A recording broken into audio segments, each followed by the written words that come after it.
Hello everyone, welcome to Simran's chemistry class.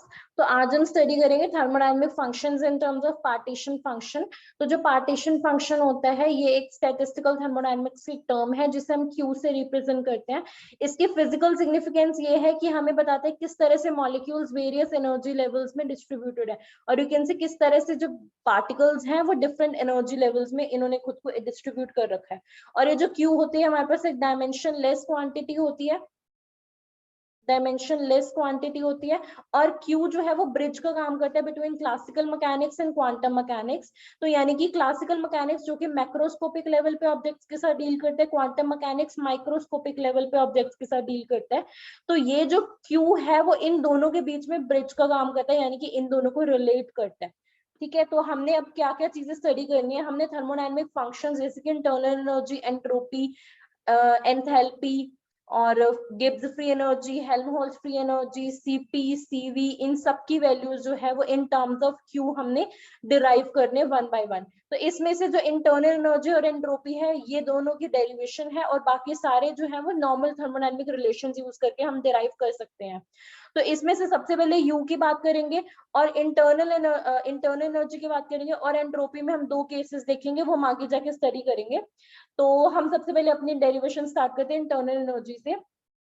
First internal energy. Internal energy जो होती है ये average energy of a system होती है। It is the average energy of the system. Suppose मेरे पास कोई system है, इसमें हमारे पास बहुत सारे पार्टिकल्स हैं। तो इसमें n1 ऐसे पार्टिकल्स है जिनकी एनर्जी E1 है, n2 ऐसे पार्टिकल्स है जिनकी एनर्जी E2 है, एंड सो ऑन। तो पूरे सिस्टम की एनर्जी कितनी हुई? तो पूरे सिस्टम की जो एवरेज एनर्जी हुई वो होगी हमारे पास summation NiEi over summation is over i, यानी कि n1 E1 plus n2 E2 and so on. यानी कि अगर मैं कितने नंबर ऑफ पार्टिकल्स है और उनकी रिस्पेक्टिव एनर्जी से उनको मल्टीप्लाई कर दूं तो हमारे पास टोटल एनर्जी आ जाएगी। तो वही हमें इंटरनल एनर्जी डिनोट कर दिया। अब हमें क्या करना है, हमें अब इसकी वैल्यू फाइंड आउट करनी है। ठीक है, इसके लिए हमें कुछ बातें पता होनी चाहिए, जिसमें से सबसे पहली बात है कि ये रिलेशन पता होना चाहिए कि Ni अपॉन n, ये नंबर ऑफ ये Ni जो है वो नंबर ऑफ पार्टिकल्स है ith स्टेट में, और you can say ith energy level में। ये टोटल नंबर ऑफ पार्टिकल्स है, this is equals to gi e raise to the power minus ei upon kt upon में summation gi e raise to minus ei upon kt। अब इसको ध्यान से देखें तो ये हमें प्रोबेबिलिटी की वैल्यू देता है, और ये जो n है हमारे पास ये टोटल नंबर ऑफ पार्टिकल्स होते हैं विच इज समिशन ni।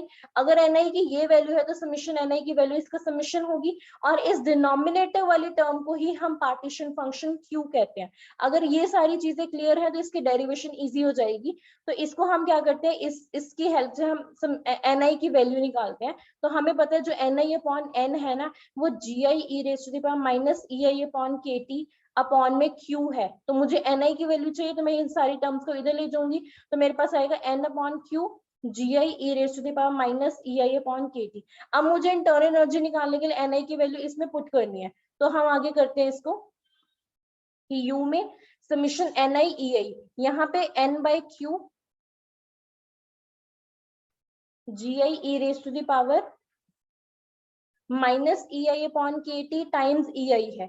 यहाँ तक अगर क्लियर है तो नेक्स्ट क्या करना है हमें, ये जो समिशन है ओवर आई है, और n बाई क्यू जो है फ्री फ्रॉम आई है। तो हमने इसको बाहर निकाल लिया समिशन से, हमारे पास आएगा summation n gi e raise to minus ei upon kt times ei।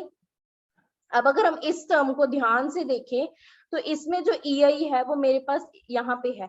तो अगर मैं इसके लिए क्या है, किसकी हेल्प लूंगी, पार्टीशन फंक्शन की, जो मेरे पास समिशन gi e रेज पर माइनस ei अपॉन kt है, क्योंकि मुझे इस समिशन को सॉल्व करना है और इस समिशन की वैल्यू लेके आने है कहीं से। तो अगर मैं इस इंटरनल एनर्जी को with respect to temperature differentiate कर दूं एट कांस्टेंट वॉल्यूम, तो टेम्परेचर के साथ जब मैं डिफरेंशिएट करूंगी तो ये वाली जो ei वाली टर्म है ये मेरे पास आगे आ जाएगी। तो इसको देखो ध्यान से, gi तो ऐसे कैसे रहेगा, जब मैं इस टर्म की डिफरेंशिएशन करूंगी तो ये वाली टर्म एक्सपोनेंशियल ऐसे कैसे रहेगी, माइनस ei अपॉन के कांस्टेंट है, 1 अपॉन टी की differentiation minus 1 upon T square हो जाएगी। इसको अगर हम सॉल्व करें हमारे पास आएगा gi e raise to the power minus ei upon kt times ei upon kt square. तो यहाँ से जो kt स्क्वायर है ये i से तो फ्री है, तो इसको 1 अपॉन kt स्क्वायर को बाहर लिख लो, और यहाँ पे मेरे पास आएगा समिशन gi e रेज पर minus ei upon kt times ei। ये किसके इक्वल है, ये करली क्यू बाय करली टी एट कांस्टेंट वॉल्यूम के इक्वल है। तो मेरे पास इस समिशन और ये दोनों जो सेम समिशन है ना, तो मुझे इस समिशन की वैल्यू यहाँ से मिल रही है ना kt square times curly Q by curly T at constant volume is equals to, ये जो है वो पूरे समीशन की वैल्यू है। तो इस समीशन की वैल्यू मैं यहाँ पे पुट करूँ तो मेरे पास इंटरनल एनर्जी आ जाएगी N by Q KT square करली Q upon curly T at constant volume. तो मेरे पास एक फॉर्म इंटरनल एनर्जी की ये आ गया। अगर मैं इसको थोड़ा सा ध्यान से और देखूं तो यहाँ पे भी Q है, यहाँ पे भी Q है। अगर मैं इस Q को यहाँ लेके जाऊंगी तो ये कैसे मॉडिफाई हो जाएगा, N K T स्क्वायर। इस Q को यहाँ लेके आऊंगी तो ये natural log Q upon curly T ये बन जाएगा ना, क्योंकि अगर मैं इसको यहाँ से यहाँ जा सकती हूँ ना, अगर मैं नेचुरल लॉग Q लूं तो 1 अपॉन Q करली Q बाय करली T ही आएगा। तो ये जो दोनों फॉर्म्स है, दोनों इंपॉर्टेंट फॉर्म्स है और एक ही मतलब है इन दोनों का। नेक्स्ट में क्या कर सकती हूँ, ये मेरे पास नंबर ऑफ पार्टिकल्स जो है, टोटल नंबर ऑफ पार्टिकल्स किसके इक्वल होते हैं, number of moles into Avogadro number के, और के जो बोल्ट्जमैन कांस्टेंट है किसके इक्वल होता है, R gas constant upon Na के। अगर मैं n k की वैल्यू बोलूं तो n जो n टाइम्स k होगा वो n times small n times r होगा। तो जहां पे भी n k है मैं इसकी जगह पे n r पुट कर सकती हूँ। तो मेरे पास एक और फॉर्म आ जाएगी इंटरनल एनर्जी की, U is equals to n r t square curly natural log Q upon curly T at constant volume. तो इस फॉर्म को ना हमने याद रख लेना है, ठीक है। ये बहुत इंपॉर्टेंट है, डायरेक्ट क्वेश्चंस में यूज होगी कि हमें पार्टीशन फंक्शन की वैल्यू दी होगी और इसका सिर्फ हमें नेचुरल लॉग लेके टी के साथ डिफरेंशिएट करके इसके साथ मल्टीप्लाई करना है, तो इंटरनल एनर्जी या average energy of the system आ जाएगी। यहाँ तक अगर क्लियर है तो हम एंट्रोपी पे चलते हैं। जो एंट्रोपी होती है एस, वो होती है हमारे पास के नेचुरल लॉग डब्ल्यू। डब्ल्यू जो होता है नंबर ऑफ माइक्रोस्टेट्स देते हैं, इसकी वैल्यू डिस्टिंग्विशेबल पार्टिकल्स और इनडिस्टिंग्विशेबल पार्टिकल्स के लिए अलग अलग होती है, ठीक है। तो हम सबसे पहले डब्ल्यू को स्टडी करते हैं, नंबर ऑफ माइक्रोस्टेट्स को, और इसमें भी इनडिस्टिंग्विशेबल पार्टिकल्स को स्टडी करते हैं। इनडिस्टिंग्विशेबल पार्टिकल्स जब होते हैं तो नंबर ऑफ माइक्रोस्टेट्स हमारे पास आती है पाई, जो हमें मल्टीप्लीकेशन को शो करते हैं GI raise to the power NI upon NI factorial, ठीक है। ये हमारे पास होते हैं W के वैल्यू फॉर इनडिस्टिंग्विशेबल पार्टिकल्स। और डिस्टिंग्विशेबल पार्टिकल्स की अगर मैं बात करूं तो उनके लिए जो W की वैल्यू होती है वो हमारे पास होती है n factorial summation n factorial pi over I GI raise to the power NI upon NI factorial. Means इसमें n फैक्टोरियल वाला एक एडिशनल टर्म आ जाती है, बाकी ये वाली टर्म जो है वो इनडिस्टिंग्विशेबल पार्टिकल्स वाले। इनडिस्टिंग्विशेबल पार्टिकल से मेरा मतलब बोसोन्स और फर्मियन से है, और डिस्टिंग्विशेबल पार्टिकल से मेरा मतलब मैक्स वेलोन से है, ठीक है। अब मुझे क्या करना है, सबसे पहले मुझे एंट्रोपी निकालनी है। एंट्रोपी के लिए मुझे यहाँ पे नेचुरल लॉग लेना पड़ेगा, और नेचुरल लॉग लेने के बाद उसको के से मल्टीप्लाई करूंगी तो मेरे पास एंट्रोपी आ जाएगी, और दो अलग अलग वैल्यूज आएंगे एंट्रोपी की, क्योंकि डब्ल्यू की वैल्यूज दो अलग अलग है। तो हम एक एक करके इंटरनल एंट्रोपी की वैल्यू निकालते हैं। सबसे पहले हम बात करते हैं for indistinguishable particles, for indistinguishable particles. अब इसको ध्यान से देखना कि जो इनडिस्टिंग्विशेबल पार्टिकल्स होते हैं इसके लिए W की वैल्यू हमारे पास क्या होती है, pi over I GI raise to the power NI upon NI factorial, ठीक है। अब हमें नेचुरल लॉग W लेना है। इसमें एक चीज और ध्यान रखना यहाँ पे कि हमारे पास स्टर्लिंग अप्रोक्सीमेशन यूज होती है। स्टर्लिंग अप्रोक्सीमेशन जो हमारे पास कहती है natural log of n factorial is n natural log n minus n। तो इसकी वैल्यू जो होती है वो इसके इक्वल होती है अकॉर्डिंग टू स्टर्लिंग अप्रोक्सीमेशन। ये इस फॉर्मूला में यूज होगा, तो मैंने यहाँ पे पहले बता दिया।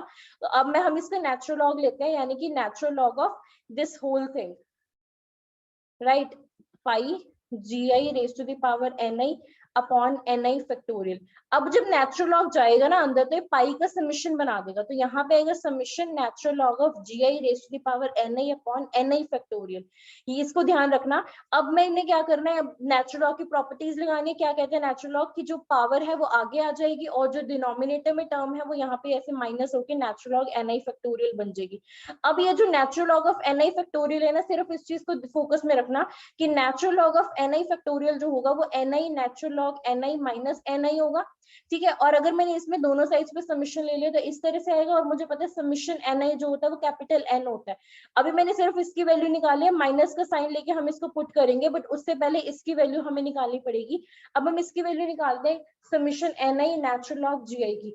इसकी वैल्यू निकालने के लिए हमने अपना वही यूज करना है जो हमने इंटरनल एनर्जी में किया था, कि जो NI अपॉन N होता है वो GI e raise to the power minus EI upon KT upon में Q होता है, ठीक है। अब यहाँ से जो GI है वो किसके इक्वल होगा, NI upon n times q, और e की वैल्यू जो पूरी एक्सपोनेंशियल वाली टर्म है वो डिनोमिनेटर में आएगी, तो जब हम इसे ऊपर लेके जाएंगे तो साइन चेंज हो जाएगा।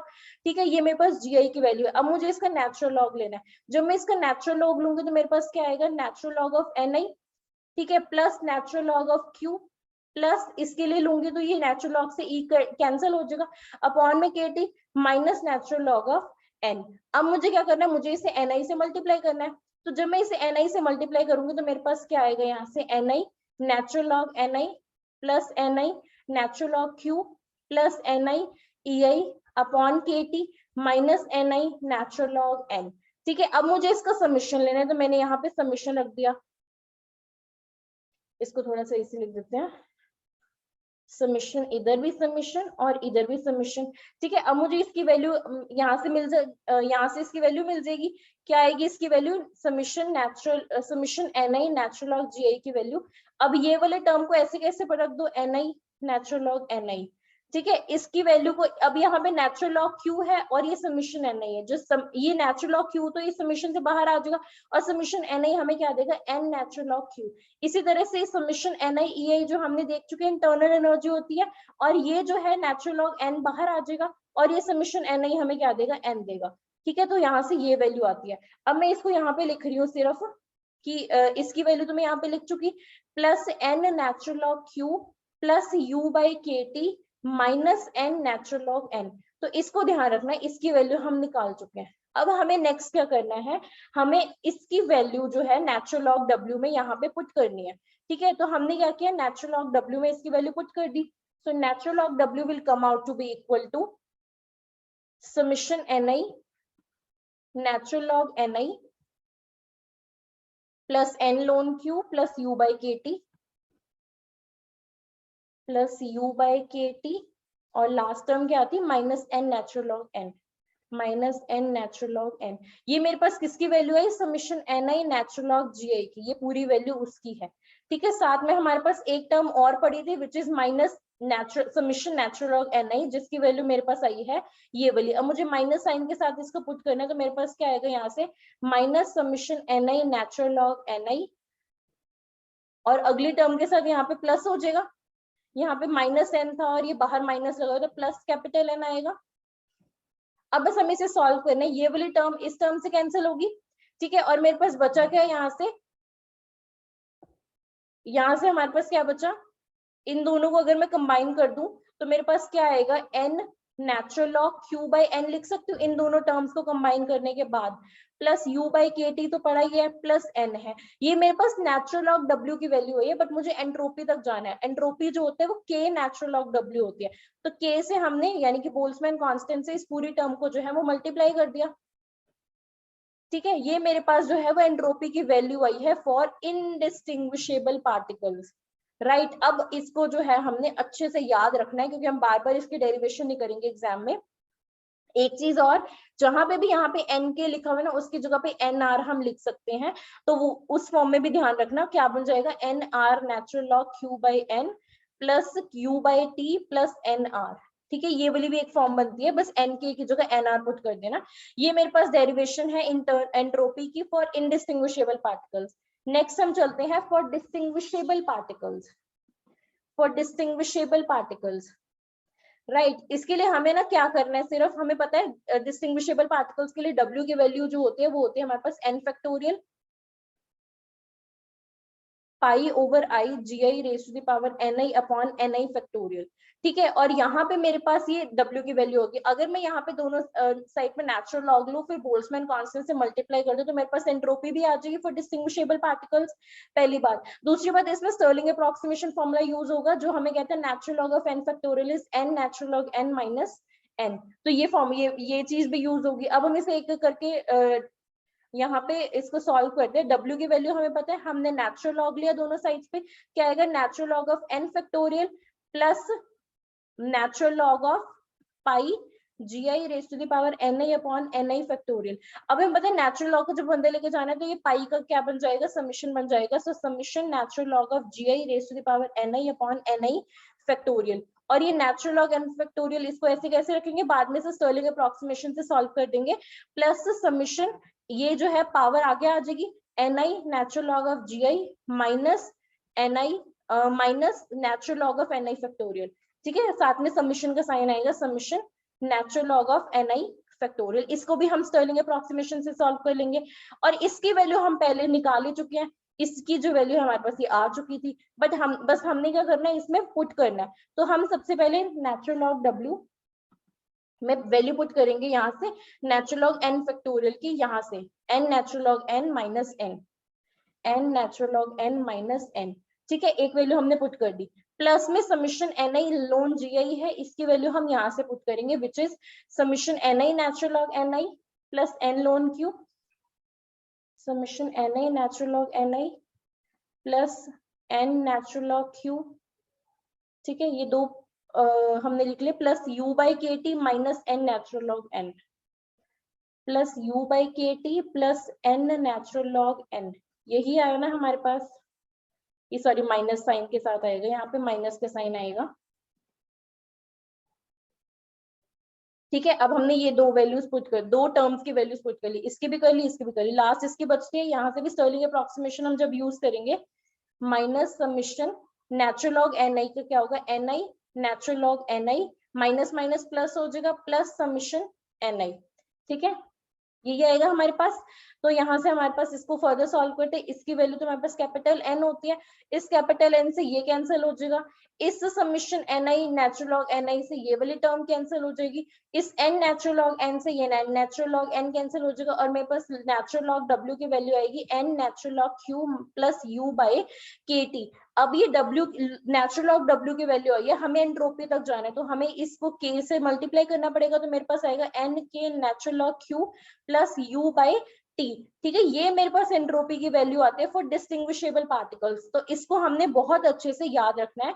दूसरी चीज हम ये कह सकते हैं कि जो nk है वो nr के इक्वल होता है, तो उस फॉर्म में भी हम इसको ला सकते हैं, this is nr natural log q plus u by t, ठीक है। तो हमें इन दोनों की वैल्यूज याद रखनी है, एंट्रोपी की for distinguishable and indistinguishable particles. दूसरी चीज हमें इंटरनल एनर्जी की वैल्यू याद रखनी है। बाकी सारी टर्म्स को हम ऐसी थर्मोडायनेमिक रिलेशन से निकाल सकते हैं। जैसे मैंने सबसे पहले टर्म की बात की cv की, cv is heat capacity constant volume, ये हमें पता है ये क्या होता है, curly u upon curly t at constant volume होता है। u की वैल्यू तो हमें पता ही है, हम डिराइव कर चुके हैं, क्या किया हमने, n k t square curly by curly t natural log q at constant volume. हमने सिर्फ इसमें पुट करना है, सिर्फ और सिर्फ इसमें u की वैल्यू पुट करनी है, n k t square curly by curly t natural log q at constant volume, और ये भी कांस्टेंट वॉल्यूम पे। यहाँ से cv की वैल्यू आ जाएगी, ठीक है। नेक्स्ट हम cp की बात करते हैं, हीट कैपेसिटी कांस्टेंट प्रेशर। इसके लिए हमें पता है cp माइनस cv जो होता है आइडियल सिस्टम्स के लिए nr होता है, तो cp will be equal to nr plus cv। बस इसमें से cv की वैल्यू हमने nr में ऐड करनी है, तो मेरे पास cp की वैल्यू आ जाएगी, ठीक है। तो हमने सारी जो थर्मोडायनेमिक वैल्यूज है ना, थर्मोडायनेमिक फंक्शंस है, वो हम u और s की हेल्प से डिराइव कर सकते हैं। नेक्स्ट हम बात करते हैं अपने थर्ड थर्मोडायनेमिक फंक्शन की, विच इज एंथैल्पी।